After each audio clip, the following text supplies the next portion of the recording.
Yo, happy Thursday to everyone. It's time for another week of football starting up. I want to give a very special shout out to Zach Wilson and the Jets defense because of the Jets. I actually was entering Monday Night Football slightly down on the NFL week, and thanks to the lovely New York Jets getting me that, I had a full unit on that. So put me in the green, which keeps the green streak alive. Hope you all had good weekends betting, but it's time to get started again. If you didn't tune into last week's Thursday show, it's mostly fun. We're talking some props, running some polls. This is really Prop Beaver's chance to shine because he does a lot of research into this. I don't. So I'll usually just roast him while he does his thing. Let's run the intro and get it started. Welcome to the source. The source.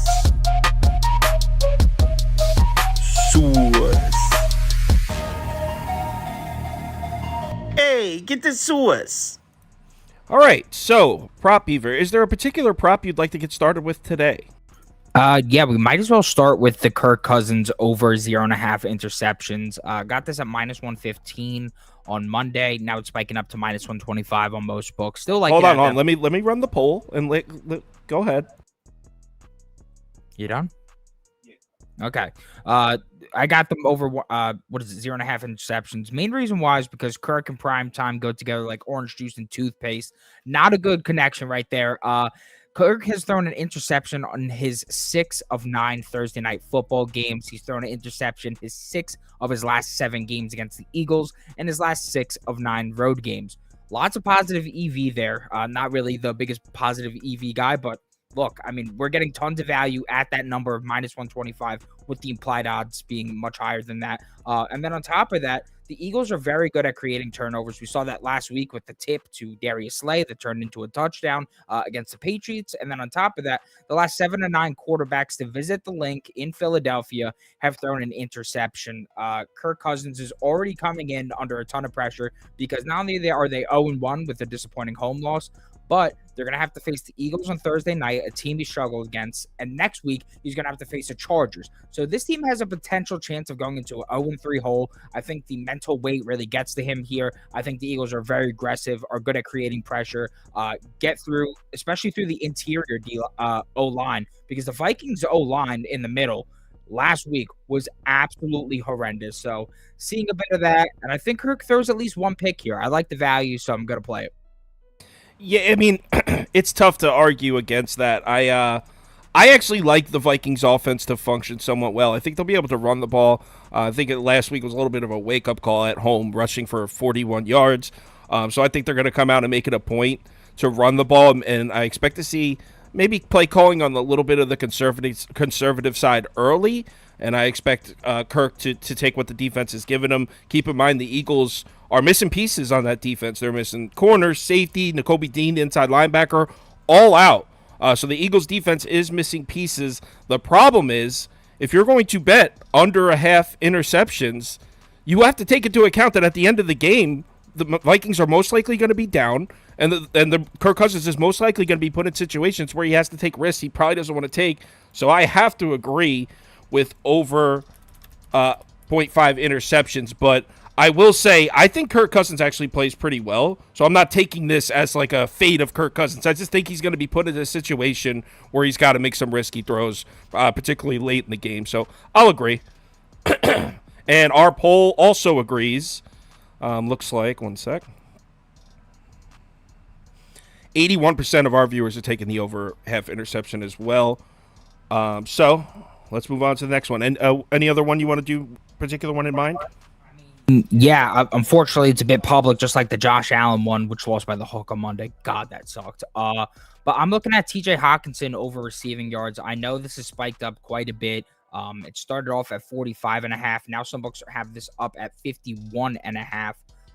But I'm still willing to play it there just purely because of the matchup. I think that with the injuries to the Philly secondary, they have Reed Blankenship out. There's not a lot of experience in that secondary in terms of the safety room.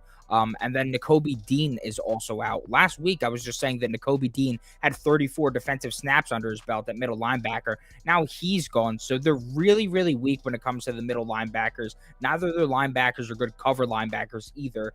And I just think that TJ Hawkinson is going to be able to rain hell here.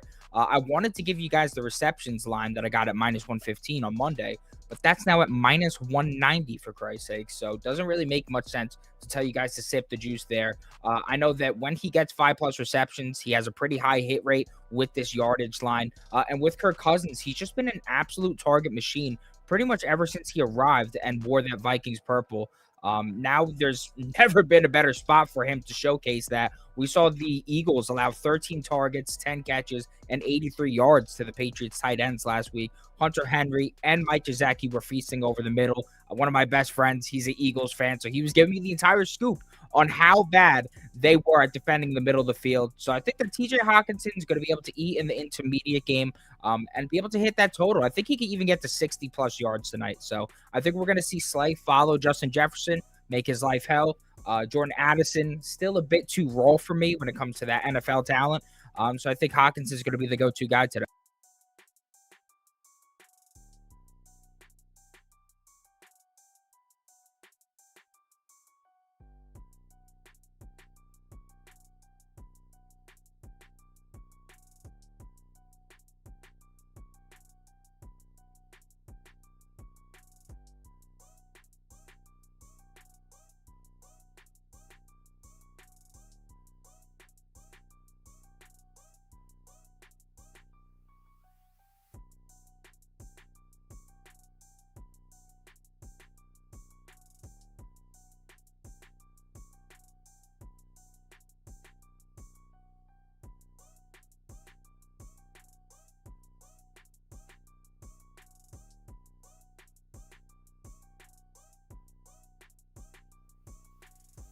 In the playoff game. Oh wait, hold on. I was muted.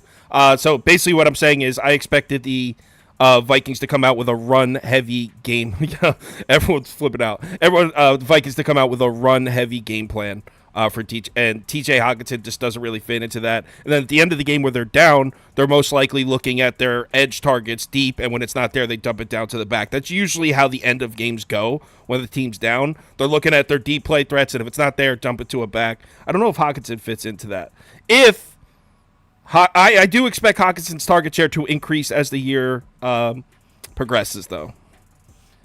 I mean, you mentioned while you were muted the fact that if it gets late in the game, who is he going to be looking at to get receptions? It was 4th and 13 against the Giants. Last drive of the game. Who did he throw it to? TJ Hawkinson, 5 yards ahead of the sticks. One instance makes your whole bet.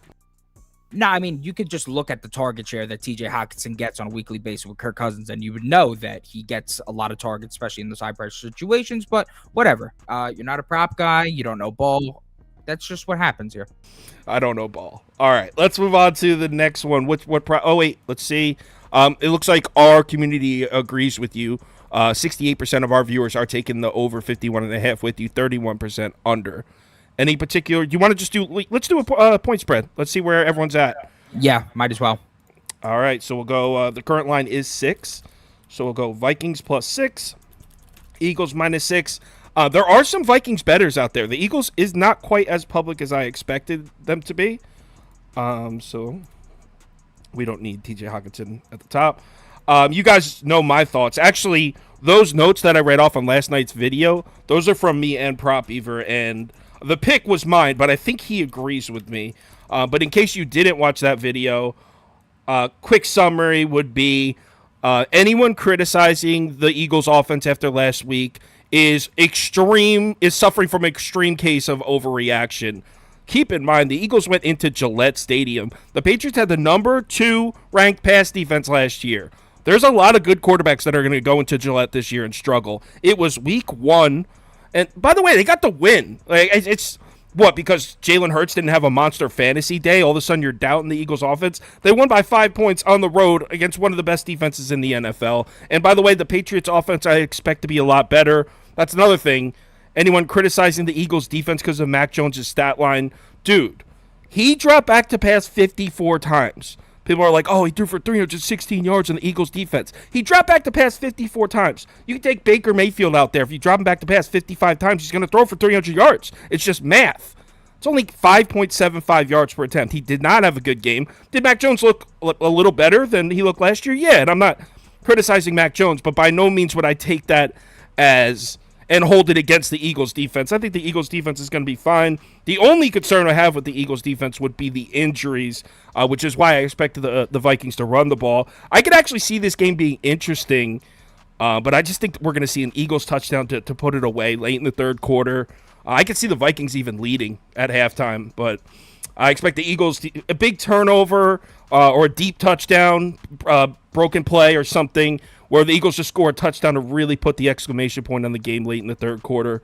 So I'm going to lay the 6, and this isn't the total. This is just a point spread. Go ahead. I just want to thank the Sharps for coming in on the Vikings here and lowering this line for us. Really appreciate it. When it was up at 7, it was a bit more scary. I think it was even at 7.5 at one point. But now we're getting this under a touchdown, and I think it's hard to pass up the Eagles here. Jalen Hurts, yeah, he is a new offensive coordinator, but the offensive coordinator that came in for Shane Steichen, he's had a relationship for over 20 years now, going back to his younger days playing football. So he knows this guy, and I think they're going to get that offense going. They're pretty much running the same system as Steichen. And then on top of that, the run game, I think, should also be improved here. Kenny Gainwell was fine. The rest of the run game was really not. I think that despite me not being the biggest DeAndre Swift fan, I'm not a big believer in terms of the Vikings rush defense. Sure, they looked good last week, but the Buccaneers O-line in terms of rush offense is one of the worst in all of football. And Rachaad White is one of the most inefficient backs in all of football in terms of running the ball. So, of course, they look good. I think they're going to struggle against that. I think that the inexperience in terms of the cornerbacks, like a Caleb Evans, is going to get to the Vikings defense. Guys like A.J. Brown and Devontae Smith should be able to body the cornerbacks in the secondary that they have on that team. And then when it goes to the other side, Kirk Cousins is not as bad on Thursday Night Football. If you go and look, he's actually won 3 straight on Thursday Night Football, but cycle that to the road, and he's still 0-4, 1-2-1 against the spread. And despite the fact that he was actually good in those games with high passing marks, I think he averaged over like 300 yards per game. So he was passing the ball quite well. What happened was that the defense was too bad, and I think that's going to be the case here. It leans into what we're going to talk about next. And ultimately, I just think the Vikings defense is too poor for them to cover the number here. I think the Vikings find themselves in early trouble. They're a team I'm looking to fade after how lucky they were last year. Someone just played right into what I said. Said the Eagles defense is terrible. They couldn't stop Mac Jones. My man, he dropped back to pass 54 times. 316 yards on 54 attempts is not good. It's 5.75 yards per attempt. It's not good. They also had a middle linebacker with 34 snaps and held the Patriots to 2.3 yards per carry. So I don't know. I would say that's an incorrect statement. Yeah. All right. So our viewers are leading Eagles. It looks like 61%. 61% of our viewers taking Eagles -6. There's a decent amount of Vikings bettors out there, though, 38%. Let's bring it around to another prop before we go to the total. You just want me to pick one? Fuck. Let's do Jalen Hurts passing yards. I'm very intrigued to see what you think. Okay. Jalen Hurts passing yards. Let me type it up. Jalen Hurts pass yards. Let's run a poll. Hurts pass yards. What's it at right now? According to props.cash, it's at 253.5. 253.5 under 253.5. All right, running the poll. What do you think about it, prop man? Right now, I mean, I would be lying if I had the best gauge on it. The Vikings did allow the second most passing yards in the NFL last year, which is definitely a lean towards the over there. And really, when it comes down to it, I don't really think the secondary got better over the year. They got rid of some of their pass rushers like Zadarius Smith. They also happened to get rid of Patrick Peterson, who I know looked horrible in that Steelers game. But if you look from a metric standpoint, he actually wasn't a bad cornerback last year. So losing him really sucks.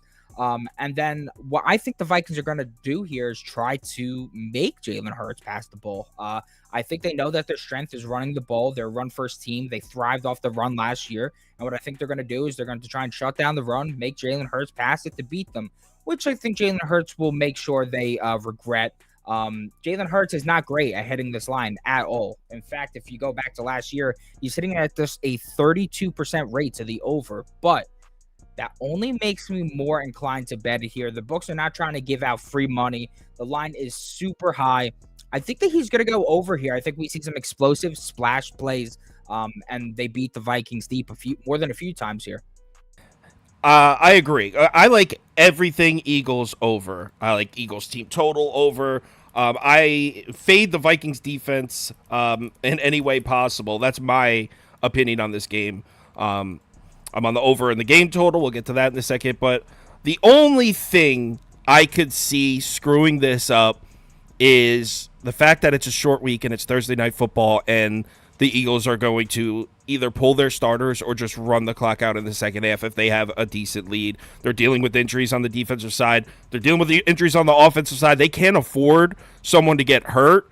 And then if they're up, like, let's say 20 points in the second half, they're not going to just kneel on it, but I could see them just running the ball, eating the clock, and just getting through the game without losing anybody.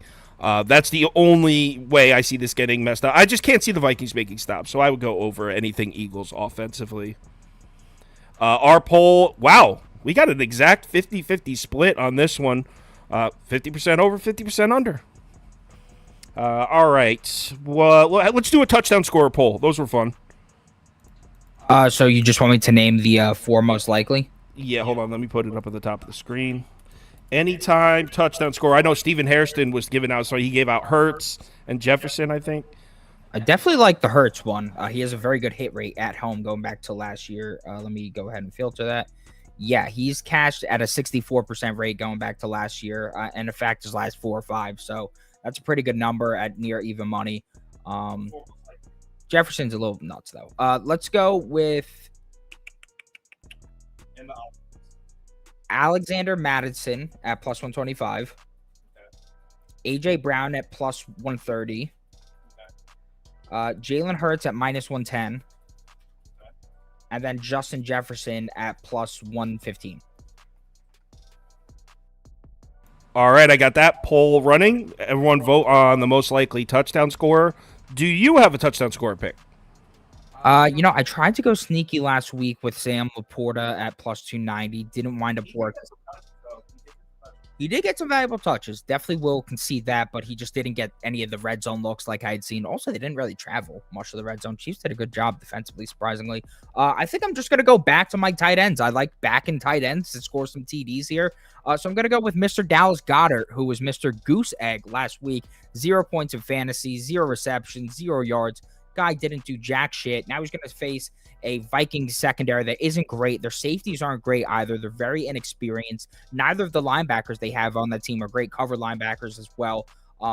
And we're getting at a plus 225 price compared to some of the other guys on this list. Like, I don't really think he's that much less likely to get a touchdown than Devonta Smith, who's at plus 145 on some books. I don't think he's that much less likely to get a touchdown than AJ Brown, who's nearing plus 110 on some books. So I just think that at the value, that would be the touchdown play I'm trying to go for. I'm not really trying to go for touchdown plays at near plus, like if it's plus 150 or worse, I don't really think that's too enticing to me. I don't really think touchdowns are the easiest thing to predict. So if I'm going for TDs, I like plus 200 or better. Yeah, I mean, I would probably go. I don't think I'm going to bet a touchdown scorer either, unless there's a sports book offering the promo that they used to do last year. I don't know if FanDuel still does that. Used to be on FanDuel, you bet a touchdown score to score first, and if they scored at all, you get your money back. So it was like, why not? But I would go Madison. But I don't even love it because I don't know.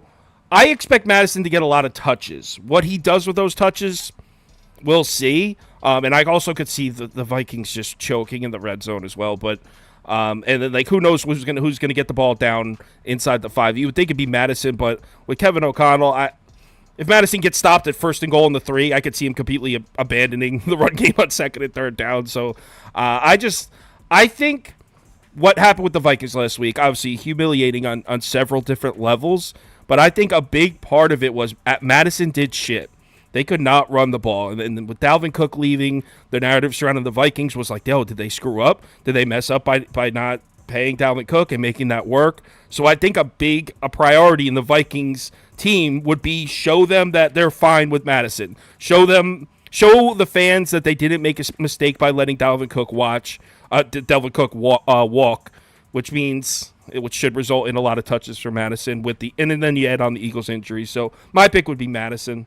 I like that because I think the Eagles last year, 9th in red zone DVOA in terms of pass, 31st in terms of rush DVOA in the red zone, which works for him. And then, as you were kind of saying, you were saying that maybe O'Connell could bring somebody in near the goal line. Nobody on that team is as big as Alexander Madison. So he's definitely their goal line back, undisputed. And if they want an easy touchdown in comparison to trying Darius Slay or Maddox on the outside, they're going to want to run that ball. So I think that's probably the best value in terms of a touchdown for a Vikings player today. Cool. It looks like AJ Brown won our poll. 35% voted Brown, 33% Hurts, 20% Jefferson. Madison actually got last place in our poll. Seems like people are more enticing to bet the Eagles scores. All right. It's after 4:20. We're not going to go too long, so let's pick one more prop, then we'll do the total and we'll call it. You know what? All right, let's do a controversial one. Let's do DeAndre Swift, 35.5 yards.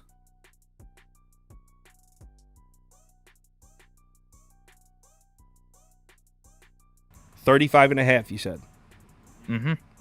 All right. DeAndre Swift, rushing yards, over 35.5, under 35.5. Poll is running. Go ahead. Yeah, so I mean, I'd be lying if I said I have the most to say about this prop. What is this now, the 5th prop they're on? I thought we were going to have a 3rd guest on, so kind of running on fumes with this prop talk here, but for a singular game at least. But I mean, DeAndre Swift, I don't like him personally. I think he's a very horizontal runner, more so than a vertical runner. He tries to do too much in the backfield, gets too cute with it, and loses valuable yards. That's why Dan Campbell was furious with the guy last year and was giving Jamal Williams a lot of the valuable touches. But in this case, he played against the Vikings twice last year. He had 21 and 31 yards, but in those games, he had 7 and 6 attempts. I think he's going to push 10 or 11 attempts here with Rashad Penny being as injury prone as he is. I mean, DeAndre Swift, after all, was on the field last week in comparison to Rashad Penny, who was a healthy scratch, which is concerning for anybody who has Penny in fantasy or anything like that. So I just think when you're putting it at a low number like that with the frequency at which the Philadelphia Eagles run the football, I think that DeAndre Swift, although I'm not his biggest fan, is inclined to go over here. I think he's going to hit at least 40-plus yards. And with Swift, it really only takes one run. As much as I don't like him, sometimes doing that little cutesy stuff in the backfield creates a wide open gap for him, and he's able to take it to the house. So that'd be my over. Not the biggest fan of him. Normally, I like betting me some unders, but I think this could be a shootout. I hate this. I don't even want to put anything down. I guess I'll put over, but anyone who has watched my channel for a while or has been in a group chat with me knows one thing I hate is betting on decisions. I like betting on production. I like looking at the numbers and trying to predict the production. At least it makes us feel we have an edge. But when it comes to just betting on the coach's decisions, I hate that. That's why you'll never see me place a bet on like the NFL draft where someone's going to go in the draft or something like that. Betting on people's decisions just pisses me off, and it doesn't. I don't find it fun. And that's exactly what this is, because with why can't I think of his name? Who's hurt for the Eagles? Kenny Gainwell. For some reason, Khalil Herbert was popping in my head. Gainwell. With Gainwell hurt, no one knows who's going to get the touches besides the Eagles coaching staff and the players that have been in practice and been in those rooms. So it's really betting on who's going to get the touches here rather than who's going to produce, and that's the kind of shit I hate. So I guess over, just because like I said earlier, I like all overs when it comes to the Eagles offense tonight, but I wouldn't touch this. So let's move on to the game total, and then we'll do our community prop, and we'll call it total. Put that at the top of the screen. By the way, if you're wondering why Toast is blank, because his mic wasn't working right before we went live. All right. Some would call him the Steve Jobs of streaming. What's that? I don't even know. Guy can't get his camera or mic working ever. What the hell's going on, Toast, huh? You have respect for this company? Is Toast in the comments? I haven't even seen him. Nah, I think he's logged out. I don't see him anymore. All right. So total over, what are we at? 49? Or 9.5, I believe it is. Damn. Under 49.5. Let's go. It's 49. I lied. Oh, come on. All right, I'm running a different poll. I mean, what is that half gonna really Yeah. sway some people? Absolutely, man. All right, now here's the real poll. So, as you guys know, as I said, I'm on the over here. I already covered why I think the Eagles are going to score points, and I think the Vikings are going to be able to run the ball, and I think coming off a really dreadful offensive performance. We know that Vikings offense has talent, and they're under a spotlight here, not only on a primetime game, but coming off an ugly upset loss. So I think there's a lot of pressure on the Vikings offense to produce, so I think they score specifically in the first half. I expect the Vikings to put up 14 points, 17 points maybe in the first half. Maybe the Eagles make some adjustments and slow down in the second half, but I expect the Eagles to score nonstop. I don't see the Vikings defense making a stop here, so definitely over for me. Yeah, I'm gonna go with the over too. And really, kind of what got me on this trend was the fact that Kirk Cousins on Thursday Night Football on the road just happens to be an over machine. We look at his most recent matchup in 2018 against the Rams. We're talking about 69 points. Matchup before that, we're talking 52 points. Matchup before that, we're talking 55 points. Matchup before that, we're talking, again, 55 points. I mean, it just has been points, points, points. As bad as Cousins is on Monday Night Football for whatever reason, the guy's actually pretty solid on Thursday Night Football. He makes a few mistakes with the ball, throwing interceptions and such, but I mean, in terms of gaining yardage and getting points, he was quite successful at doing so. The defenses always let him down. And I would argue that the defenses he had as a Washington commander were much better than the one he has right now with the Vikings that I project to be a bottom 5 unit in the NFL. So I'm going to take the over here. Yeah, it's pretty simple. Seems like the comments agree with us. 63%? I just clicked end poll. 63% of our viewers bet in the over, 36% bet in the under. Now let's do the community prop, which lost last Thursday. It missed by 3 yards. We had Amon-Ra? Yep. Yeah, that was messed up too because he had 71 in the third and didn't get any to finish that game. Yeah. Community prop. All right, so what were the top? Let's scroll up and find these polls. So we had DeAndre Swift over, got 69%. So it's a A.J. Brown touchdown at plus 130. That got a lot of votes. Let's do T.J. Hawkinson over the 49.5 receiving yards. Hawkinson over 49.5 receiving. Let's scroll up. What else we got? Kirk Cousins interception over. Cousins over interceptions. And I think the only other one that I think a lot of people would like Swift. here. Well, I think people would like the Jalen Hurts one more. TD. Oh, Hurts. Okay. Anytime TD minus 110. Let's add a anytime to this. All right. Community prop poll is running. What is our top prop as a community? It's 0-1. It lost Thursday, so let's get back on the board. The community was red hot, too. The community parlay hit for the MLB. Community bet hit twice for college football, so the community was hot. Took a loss last Thursday, though. And it looks like A.J. Brown anytime touchdown is winning early.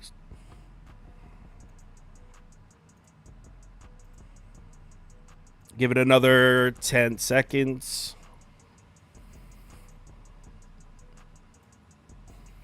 5, 4, 3, 2, 1, end poll. And it's A.J. Brown. Anytime touchdown is the community prop.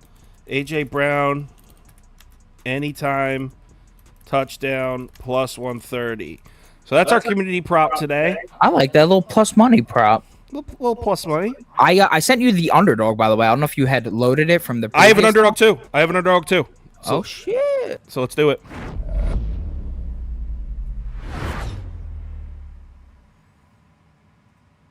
Almost forgot the Underdog. So that's our community prop. A.J. Brown, anytime touchdown. First, let's do mine. Mine's a nice little three-piece McNugget, and I'm using the promo, so it's actually a two-piece. If I've been told that not everyone has this promo, but my Underdog is Jalen Hurts higher than a half passing yard. That's the promo. It's the free leg they're giving you. Hopefully that's available to you like it is. that I saw.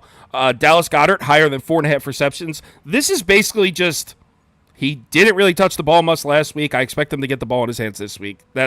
That's basically it. And I expect the Eagles to move the ball without a problem. So Dallas Goedert higher than 4.5 receptions. Alexander Madison, higher than 49.5 rushing yards. I already explained my reasoning for that earlier. This will pay out 6 times if it hits. Actually, let's do your underdog first. You said I actually like yours quite a bit, to be honest with you. Thanks, dog. You said you emailed it to me? Yeah, I emailed it to you. The Alex Madison rush line, I was staring at for a long time, but ultimately I went with Hawkinson and the Kirk pick at the -115. I was just so scared that if that game script flips on him, then it could really get ugly, and he may not be able to get those opportunities. But yeah, I think that if you're on the team that this could be somewhat close early and then get ugly at the end, then I think Madison hits that. My underdog, obviously throwing that Hurts in there. Hopefully it doesn't miss like the Aaron Rodgers debacle the other night. My Christ. And then we got TJ Hawkinson over the 4.5 receptions and Kirk Cousins over the half interception. Overs today, people. Normally I like to go sharp with my unders, but I think we're going to see some high scoring football on Thursday Night Football. So that's it. It pays out 6 times. So yeah, if you want to tail, go right ahead. If you do not have an Underdog account, it's available to anyone. Where's my map? Why didn't my map show up? Wow, dude. My map's not showing up. What the hell? My Underdog map. Andy must have needed it, classic kid. He just deletes whatever. Blame it on Andy. There it is. Here's my Underdog map. So if you do not have an Underdog fantasy account, it's available in any state highlighted in orange. So if you're in one of these states, just head over to Underdog Fantasy. You can go to the website or download the app. When you make your account, use the promo code BET, B-E-T. That gives you a $100 deposit bonus. You deposit $100, they'll give you a free $100 to play with. That's promo code BET, B-E-T. So that's it for us. Community prop, A.J. Brown anytime touchdown scorer. I bet Memphis. I'm laying the points in that college game if you want to tail that. Everyone, have yourselves a great night. Let's have another great football weekend. Remember to bet responsibly and hit us up on Twitter or